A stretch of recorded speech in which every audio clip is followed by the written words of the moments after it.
Olá! Nessa semana estaremos estudando Clima e Vegetação, capítulo 3 do livro didático de Geografia. Não tem como estudar o clima sem destacar alguns fatores predominantes que vão atuar no território. Um deles, a latitude, que é a distância da linha do Equador. Ou seja, toda a área próxima à linha do Equador, nós sabemos que recebe maior irradiação do Sol, ou seja, ela vai ser muito mais quente, tá? Próximo fator, altitude. Nível do mar, 0 metros. Altitude, quanto maior a altitude, menor a temperatura. Se nós relacionarmos Baixada Santista com Campos do Jordão, a altitude é maior. Nós sabemos que a temperatura, o inverno, vai ser muito mais frio. Próximo, correntes marítimas. Dentro do nosso planeta Terra, nós temos o maior índice de oceano, que fazem parte aqui ao redor do territórios. E nós vamos ver o seguinte, nós temos massas de ar quente e massas de ar fria. Massas de ar quente são das setas vermelhas, massas de ar fria são das setas azuis. Se nós observarmos o território brasileiro, nós vamos ver o maior índice de massas de ar quente. E massas de ar. Quando eu falo massas de ar, olha só, nós vamos observar o território brasileiro. Nós temos aqui o principal item, que é a linha do Equador. Nós sabemos que a linha do Equador, ele irradia aí uma grande proporção de calor. Aí nós vamos ver o seguinte, que existem áreas que abrangem a massa equatorial atlântica, M, massa, E, equatorial, A, atlântica. Está próximo ao Atlântico. Essas massas de ar que vão adentrar o território brasileiro, elas vão ter maior índice de umidade.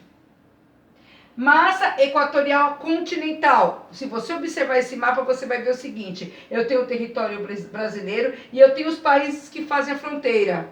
Então, eu não vou receber umidade, eu não tenho mar aqui, eu tenho países. Então, eu vou receber o quê? Quente, seco. Essa massa vai ser seca, massa equatorial continental.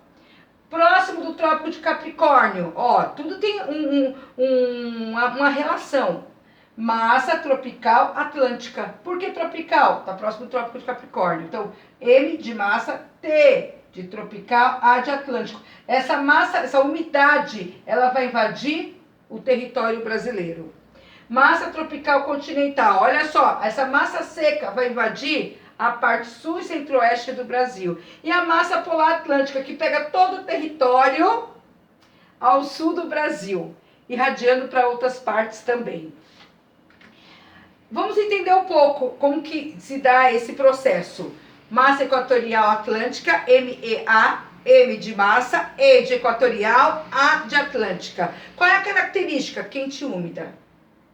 Já fala, porque é atlântica, quente, porque não é equatorial, úmida pela influência do Oceano Atlântico. A área de origem, Oceano Atlântico ao norte da linha do Equador, próximo ao arquipélago de Açores. A influência, litoral da região norte e nordeste. Massa equatorial continental, MEC, quente e úmida. Aqui eu pego a floresta amazônica. Lembra que nós estudamos no último capítulo, capítulo 2, a evapotranspiração? Primeiro você vai dizer, professora, mas não é quente? Sim, mas ali eu tenho o maior rio do mundo, que é o rio Amazonas, 7.000 quilômetros, e eu vou ter ali vegetação de grande porte, que vai favorecer a evapotranspiração, a umidade. E isso vai fazer com que essa temperatura seja quente e úmida. Aí a área de origem é a Amazônia, próxima à linha do Equador, e a influência, a região norte, que vai se expandir para a região sul. Massa tropical atlântica, MTA, M de massa, tropical T, maiúsculo, está se referindo, tá? E A de atlântica, quente e úmida. Oceano Atlântico, próximo do Trópico de Capricórnio, praticamente todo o litoral brasileiro. Preste atenção para esse, massa tropical continental, MTC. A gente sabe que é seco, quente e seca. Professor, quente e seca, aqui não vão ter influência do mar, do Oceano Atlântico, entendeu? Então ela vai ser quente e seca. Depressão do Chaco da América do Sul e a influência da região centro-sul do país. Massa polar atlântica, MPA. Eu sei que polar, o inverno é rigoroso. Fria e úmida. Por que fria e úmida? O aqui, o que é? Do Oceano Atlântico. A umidade do Oceano Atlântico. Professor, essa umidade vai favorecer? Gente, essa umidade vai trazer precipitação. Sabe o que é precipitação aqui na área de geografia? Chuva constante.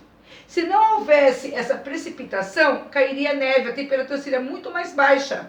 Seria baixa, mas com o ciclo da água formaria neve. E aqui não, como eu tenho a umidade, forma-se chuva. O Oceano Atlântico, próximo à Patagônia, no sul da Argentina, e o sul do país, mas no inverno adentro ao interior, provocando chuvas e uma baixa de temperatura. Aí aqui nós vamos observar as zonas climáticas, para vocês terem noção. Próximo do polo são as áreas que possuem maior frio, o frio rigoroso. Tem áreas aqui ao norte que são inabitadas, ou seja, o frio é tão intenso que não tem como se viver. E tem áreas como no Alasca que são habitadas, mas conforme as condições em que eles vivem. Aqui eu vou ter a América, que é o do norte, que é o Canadá e os Estados Unidos, e toda a Europa, a Ásia aqui, que eu vou abordar aqui, a China, Japão, a Mongólia. Essa área é temperada, o frio é rigoroso. No polar eu tenho 9 meses de frio. No temperado, 6 meses ali, tá? A zona tropical, olha só, aqui intertropical, entre trópicos, trópico de Câncer, linha do Equador, trópico de Capricórnio. O Brasil, ele vai ficar aqui, ó, entre o Equador e o trópico de Capricórnio. Aí nós vamos observar o quê? Que qual é a parte maior que vai se destacar no tropical? Por isso nós dizemos, nosso clima predominante no Brasil é tropical, tá? Que possui 2 estações bem definidas. Frio, verão e o inverno, tá? Aqui eu tenho o clima temperado, como eu disse, e o polar. Podem passar. Clima. Olha os climas do Brasil. Próximo ao oceano, toda aqui a área, costa litorânea. Clima tropical atlântico. O clima predominante da tropical? Moro num país tropical, abençoado por Deus e bonito por natureza. Olha aqui, olha o tropical úmido. Por quê? Por causa do mar, do Oceano Atlântico. Olha o tropical de altitude. Aí vem a altitude, o nível do mar, 0. Lembra que eu falei? Vai aumentando, ou seja, a altitude vai aumentando a altura, eu tenho o clima tropical de altitude. Quanto maior a altitude, menor a temperatura. Compara Baixada Santista com Campos do Jordão. O inverno mais rigoroso vai ser aonde? Campos do Jordão. Olha aqui, o clima tropical semiárido se distanciou do Oceano Atlântico, semiárido. Gente, possui um índice de chuva menor. Aqui eu vou apresentar alguma seca, estiagem. Nós vamos ver mais à frente. E o tropical típico, que é o predominante. E aqui o subtropical, porque subtropical, abaixo do trópico. Esse aqui vai receber, lembra que recebe influência das massas polar? Esse aqui o inverno vai ser mais rigoroso. Aí nós temos uma diferença de clima e tempo. Nós vimos que o clima, ele diferencia de um local para o outro. São Paulo em relação à Bahia, em relação ao Amazonas, existe uma diferença de clima. Agora, o tempo, ele é variável. O tempo é conforme o local. Hoje o dia está ensolarado. Durante esse dia eu posso ter esses 4 diferenciados. Pode se iniciar ensolarado, ficar frio, nublado e chuvoso, tá? Então, olha aqui, o tempo, ele é variável, ele é um momento. Quem trabalha com o tempo? A meteorologia. Por isso que a meteorologia, todo dia, a Maju e outras pessoas que apresentam a meteorologia, eles vão falando, hoje o dia está ensolarado, mas pode apresentar baixas de frio, essa coisa tal, entendeu? O clima, ele é típico. Ele vai observar o território, o relevo, a hidrografia, a vegetação. Equatorial é o clima predominante, é o clima que se destaca, o predominante é o tropical. Ele tem alta precipitação em geografia, chuva. Possui um alto índice de chuva, ele é quente e úmido, tá? E chuvas bem distribuídas, em torno de 2.500 milímetros de chuvas anual. O clima, eu já falei aqui, mostrei para vocês, né? Próximo. Tropical, 2 estações bem definidas. O verão é quente, o inverno é frio. Em algumas áreas o inverno é frio e seco, porque está distante da área litorânea. E se estiver próximo da área litorânea, ele vai ser frio e úmido. Aqui eu tenho o tropical de altitude. Quanto maior a altitude, menor a temperatura. O semiárido, o nordeste, as chuvas elas são em menor índice, passa por um processo de seco, de estiagem, tá? influenciando na vegetação e na criação de animais. Subtropical, ele apresenta duas estações bem definidas, o verão é quente e o inverno é rigoroso, tá? Comparando São Paulo com o Rio Grande do Sul. Rio Grande do Sul, recebendo a massa polar, vai chegar até nevar em algumas áreas, pequenos índices, ou a temperatura ser abaixo de zero. Aí vem o mapa da vegetação, um interligando o outro, clima e vegetação. Primeiro, eu vou ter aqui na Mata Atlântica, na costa litorânea, Mata Atlântica. Professora, qual é a diferença de mata com floresta? Aqui no bioma da Amazônia eu tenho floresta. Mata, existe uma diferença entre mata e floresta. A floresta, a altitude, ou seja, a altura da árvore chega a 80 metros. E na mata, 60 metros. Você vai dizer, eles vão ter as copas frondosas, ou seja, toda aquela copa da vegetação cheia de folhas? Sim, mas a altura que vai diferenciar. Próximo ao Oceano Atlântico aqui, eu vou ter Mata Atlântica. No sul do Brasil eu tenho pampas, que são os campos sulinos. Tenho aqui a caatinga, os cactos, a área mais seca do sertão nordestino. Tem o cerrado, que é diversificado, é uma área que possui uma vegetação com tronco retorcido, casca grossa, que é utilizado hoje até como humus da vegetação. O bioma pantanal, que é o mais diversificado, tem todos os tipos de vegetação do Brasil. E a floresta amazônica, que é de grande destaque dentro do território brasileiro. Floresta amazônica, árvores de grande porte. Essas árvores, elas, olha só, as grandes porte, quando eu falo de 80 metros, elas vão se fixar em um território de mata firme. A raiz se aprofunda aqui. Tem 3 tipos de vegetações na floresta amazônica. A de terra firme, que são árvores de 80 metros, copas frondosas, folhas grandes e largas. Essas folhas grandes e largas, elas vão propiciar a evapotranspiração, a umidade, por causa do rio Amazonas. Tem a mata de várzea, que ela sofre cheias durante no momento em que o índice de chuva aumenta. E eu tenho a Edigapó, que passa 6 meses inundada. Aí nós vamos ter Vitória Régias, nós vamos ter plantas aquáticas. Eu trouxe mais uma imagem para vocês observarem, a mata de terra firme, a várzea, que sofre a inundação quando transborda o nível do rio. Tá? E a de Igapó, que vive numa área inundada. Deixa eu voltar só um pouquinho. Ó, vocês viram, vou passar pro primeiro aqui.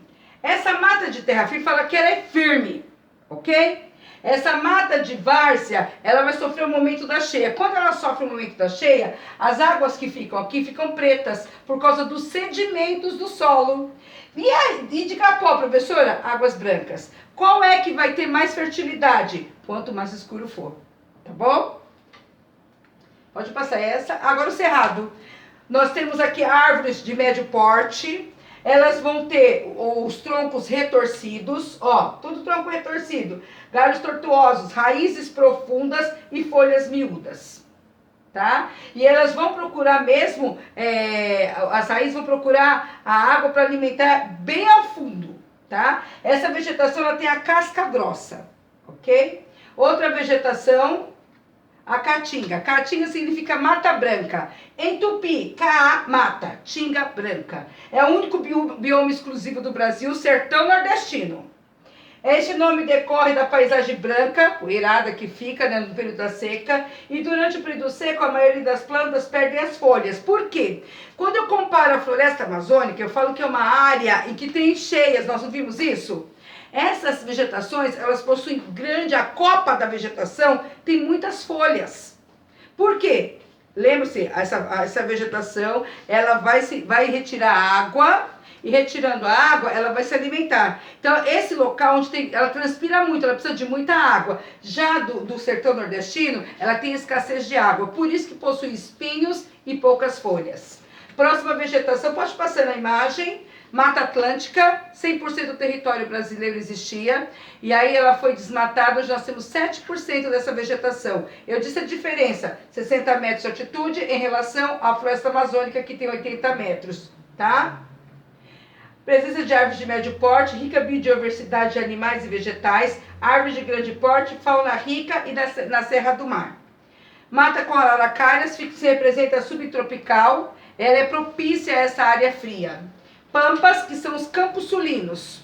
E cocais, que fica ali no meio norte do sertão, da parte do nordeste. Tem aqui o buriti, carnaúba, tá? Que retiram e utilizam em cosméticos e outros produtos. E finalizando, Pantanal, que tem todos os tipos de vegetações do Brasil. E manguezais, que é uma área de encontro do rio e mar. As raízes, elas ficam aéreas. Um solo lodoso, fétido, onde nós encontramos o maior número de crustáceos. Até a próxima aula.